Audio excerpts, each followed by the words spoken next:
계단을 오르다 다리가 푹 풀리는 느낌 혹시 한 번쯤 경험해 보셨나요? 그 순간을 단순히 나이 탓이라고 넘기셨다면 지금이 마지막 경고일 수 있습니다. 이 증상은 단순한 피로나 노화가 아니라 다리 건강에 심각한 적신호일 수 있습니다. 안녕하세요. 25년 넘게 중장년의 관절 건강을 상담해온 이정숙 전문가입니다. 우리 몸의 기둥이자 삶의 발판이 되어주는 다리.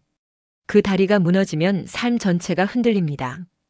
이 영상에서는 60대 이후 다리를 망가뜨리는 잘못된 습관 5가지와 건강한 다리를 되찾는 실천법까지 구체적으로 알려드립니다. 조금만 주의하면 계단에서 다리가 풀리는 두려움을 줄이고 더 오래, 더 건강하게 걸을 수 있습니다. 이야기가 도움이 되셨다면 구독과 좋아요 부탁드립니다. 댓글에 사 하나만 남겨주시면 정말 큰 응원이 됩니다. 1. 다리 아플 땐 쉬어야 한다는 착각. 중년 이후 다리에 통증이 느껴질 때 가장 먼저 드는 생각은 좀 쉬자일 겁니다. 하지만 무조건 쉬는 것이 오히려 다리 건강을 해치는 가장 큰 착각일 수 있습니다. 서울에 사는 58세 김모 씨는 무릎 통증이 심해지자 한동안 거의 걷지 않고 쉬는 생활을 선택했습니다. 하지만 몇 주 뒤 계단을 오르려다 다리에 힘이 빠지는 걸 경험했고 병원에서는 근육 기능 저하라는 진단을 받았죠. 즉, 쉬면 낫는다는 믿음은 다리 근육을 점점 더 약화시키는 악순환이 될 수 있습니다. 다리 통증의 대부분은 단순한 염좌나 피로성 통증일 수 있지만 그럴수록 적절한 움직임을 유지하는 것이 핵심입니다. 가벼운 스트레칭이나 짧은 거리 산책, 앉았다 일어나는 동작만으로도 다리 근육과 관절 주변의 혈액순환이 개선되고 회복 속도도 빨라집니다. 물론 심한 부상이나 염증이 있는 경우에는 휴식이 필요하지만 그 외에는 기능을 유지하면서 회복하는 전략이 훨씬 효과적입니다. 여러분은 혹시 지금도 아프니까 무조건 쉬자는 생각으로 움직임을 멈추고 계시진 않으신가요? 다리는 움직임을 통해 건강을 회복합니다. 움직이지 않으면 근육은 빠르게 위축되고 회복은 더딜 수밖에 없습니다. 다리 건강에 있어 가장 큰 착각, 쉬어야 낫는다는 믿음은 이제 내려놓으셔야 합니다. A. 식사 후 바로 산책하는 습관. 많은 분들이 식후 산책을 건강 습관으로 여깁니다. 특히 소화도 되고 혈당도 떨어뜨린다더라는 말에 따라 식사 직후 무조건 걷는 분들도 많죠. 하지만 이 습관 모든 사람에게 좋다고만 할 수는 없습니다. 경기도에 거주하는 63세 박 여사님은 혈당 관리 목적으로 식후마다 30분씩 산책을 했습니다. 그런데 어느 날부터 다리에 무거운 느낌이 들고 종아리부터 저린 증상이 생겼습니다. 검사 결과 다리 혈류 문제와 더불어 위장 기능 저하까지 함께 나타났죠. 이처럼 식사 직후의 걷기는 때론 부담이 될 수 있습니다.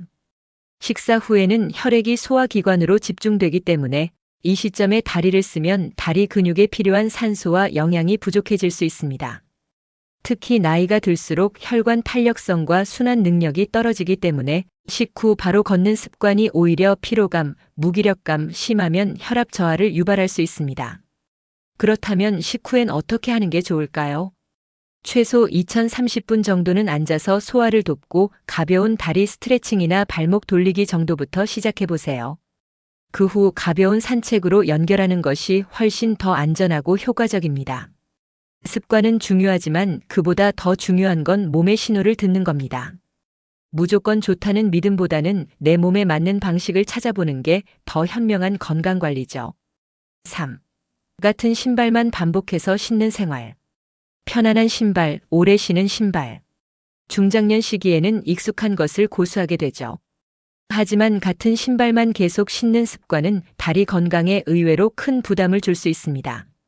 대구에서 자영업을 하는 60세 이모 씨는 10년 넘게 발에 익은 운동화만 고집해왔습니다. 처음엔 발이 편했지만 어느 날부터 발목 통증이 오고 무릎에 부담도 커졌다고 말합니다. 신발의 쿠션과 밑창은 생각보다 빠르게 닳습니다. 눈에 띄지 않아도 지지력과 충격 흡수 기능이 떨어지면 그만큼 발과 다리, 무릎에 전달되는 충격이 커지죠. 또한 같은 종류의 신발만 계속 신으면 발의 움직임이 일정한 방식으로 고정되면서 특정 근육이나 관절만 반복적으로 쓰이게 됩니다. 이런 반복된 자극은 결국 다리의 균형을 무너뜨리고 통증이나 피로감을 유발하게 됩니다. 전문가들은 신발을 최소 6개월 1년 주기로 교체하고 서로 다른 기능의 신발을 번갈아 신는 것을 권장합니다. 예를 들어 외출용과 산책용, 가벼운 쿠션 신발과 단단한 지지형 신발을 상황에 맞게 바꿔 신는 것만으로도 다리 건강에 좋은 자극이 됩니다. 신발은 단순한 패션이 아니라 다리를 보호하는 보조기구입니다. 오늘도 같은 신발만 반복해 신고 계신가요? 이제는 나이 들수록 신발을 더 자주 바꿔야 한다는 점을 기억해 주세요. 4. 아침에 일어나자마자 걷기. 아침 산책이 건강에 좋다는 말 많이 들어보셨을 겁니다. 하지만 60대 이후 특히 근골격계에 불편함이 있는 분들에게 일어나자마자 걷기는 오히려 해로울 수 있습니다. 경기 광주에 사는 61세 김 여사님은 아침마다 일어나자마자 아파트 주변을 걷는 걸 일과처럼 해오셨습니다. 그러다 어느 날 발목을 삐끗해 넘어졌고 그 후로는 무릎 통증까지 심해졌습니다. 병원에서는 아침 근육의 경직과 관절 유연성 부족이 원인이라는 설명을 들으셨죠. 밤새 휴식한 몸은 혈액순환이 느려지고 근육과 인대가 수축된 상태입니다. 특히 아침엔 관절액 분비도 적어 무릎이나 발목이 뻣뻣한 경우가 많죠. 이 상태에서 갑작스럽게 걷거나 무리한 동작을 하면 미세 손상이나 염좌, 관절 통증이 생기기 쉬운 겁니다. 아침 운동은 좋습니다. 다만 준비 운동이 꼭 필요합니다. 일어나서 바로 걷기보다는 침대 옆에 앉아 발목 돌리기, 무릎 굽혔다 펴기, 허리 틀어주기 같은 간단한 동작으로 몸을 먼저 깨워주세요. 몸이 풀리고 관절이 유연해진 뒤에야 비로소 걷는 것이 안전하고 효과적인 방법입니다. 아침 산책 좋지만 준비 없이 하면 독이 될 수 있다는 점 꼭 기억해 주세요. 5. 무릎 아플 때 무릎만 치료하기. 무릎이 아프면 당연히 무릎을 치료해야 한다고 생각하죠. 하지만 무릎만 들여다보는 치료는 문제의 절반만 보는 것일 수 있습니다. 서울에 사는 55세 장 씨는 오랜 기간 무릎 통증으로 물리치료와 약물치료를 반복해왔습니다. 하지만 통증은 늘 일시적으로 가라앉을 뿐 완전히 사라지지 않았습니다. 그러다 한 물리치료사에게 발과 엉덩이부터 점검해보자는 말을 듣고 나서야 전혀 다른 치료 방향이 시작됐습니다. 무릎은 고립된 기관이 아닙니다. 발목에서 올라오는 힘과 골반에서 내려오는 무게 중심을 중간에서 받아주는 관절 연결의 허리 같은 역할을 하죠.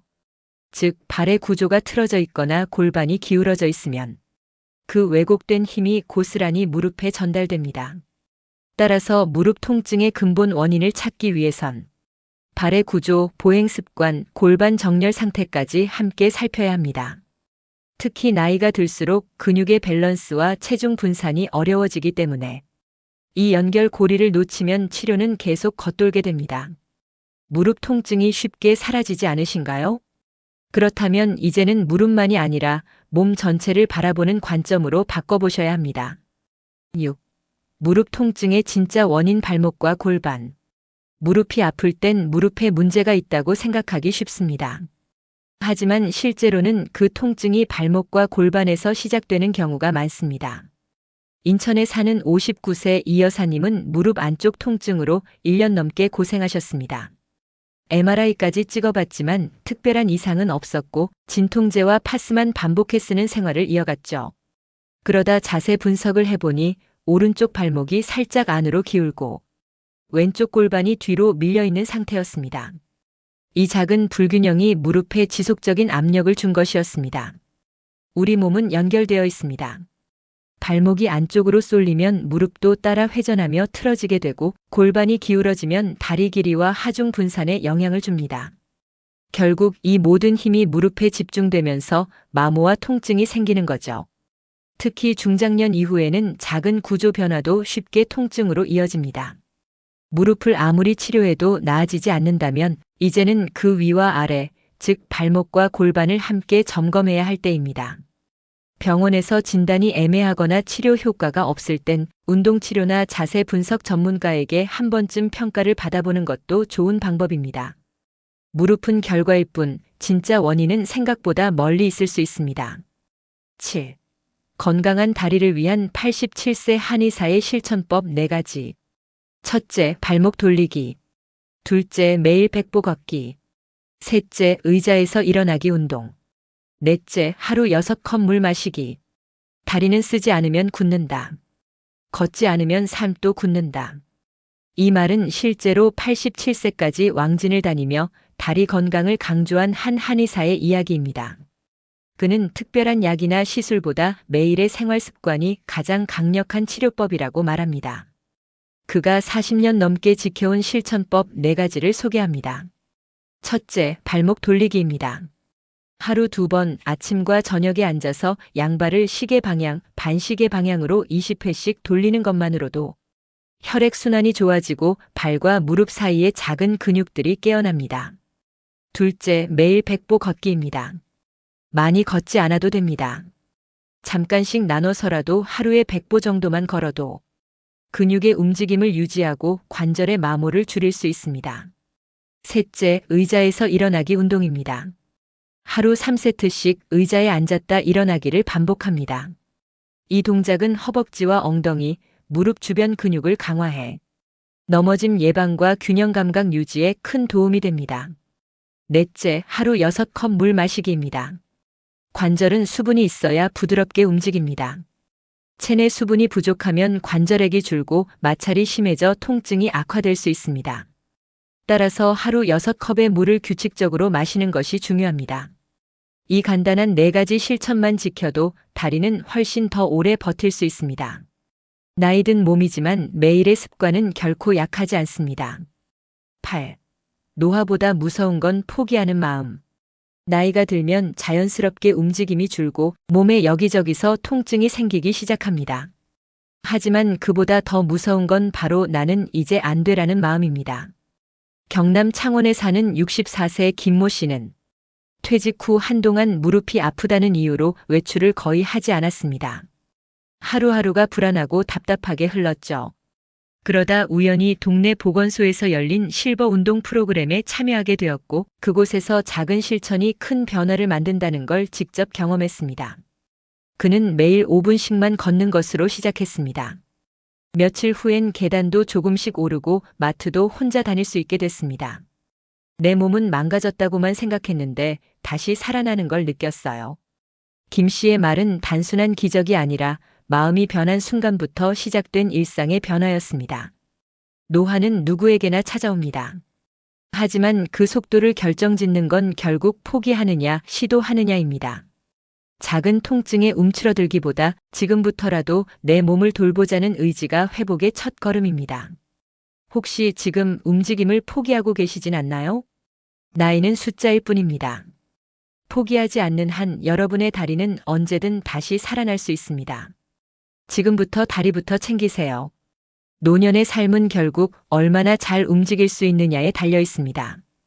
오늘 이야기에서 살펴본 습관들, 어쩌면 익숙해서 더 위험한 것들일지도 모릅니다. 다리가 아플 때 무조건 쉬거나 같은 신발만 신는 습관, 아침에 준비 운동 없이 걷기, 무릎만 치료하며 정작 발과 골반을 놓치는 실수까지. 이 모든 것들이 조금씩 쌓여 우리의 다리를 무너뜨리고 있었는지도 모릅니다. 하지만 희망은 있습니다.